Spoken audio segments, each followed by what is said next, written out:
Welcome to our channel. Today we how to activate Elgato Capture with OBS for streaming, beginner guide step by step clearly.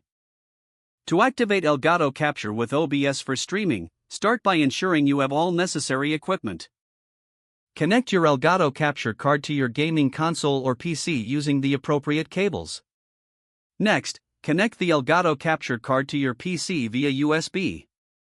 Once connected, download and install the Elgato Game Capture software from the official website.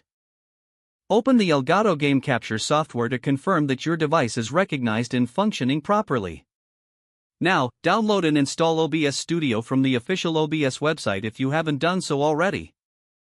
Launch OBS Studio once the installation is complete. In OBS, click on the plus icon under the Sources box at the bottom left of the window. Select Video Capture Device from the list of options. Name your new source as Elgato Capture or anything you prefer. In the next window, choose your Elgato Capture card from the drop-down menu under Device. Adjust the resolution and frame rate settings if necessary to match your streaming preferences. Click OK to complete the setup for your new source. You can now arrange the Elgato Capture source within the OBS canvas to fit your desired layout. For audio capture, go to the Mixer section in OBS and click on the gear icon next to the Elgato source. Select Properties and ensure the audio settings are configured to capture sound from the Elgato device. To test your stream, click on the Start Streaming button in OBS. Check your stream preview to ensure both video and audio are functioning as intended.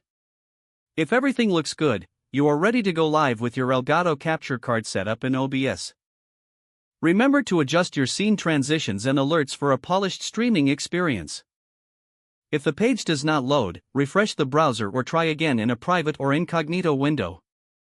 Make sure you are using the correct email address, then retype it carefully to avoid small typos.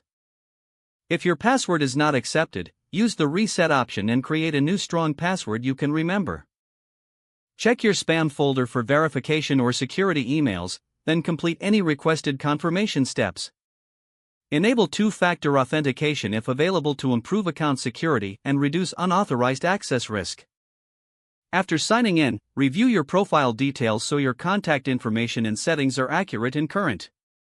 If you see an error message, note it down and try again after restarting your device and internet connection.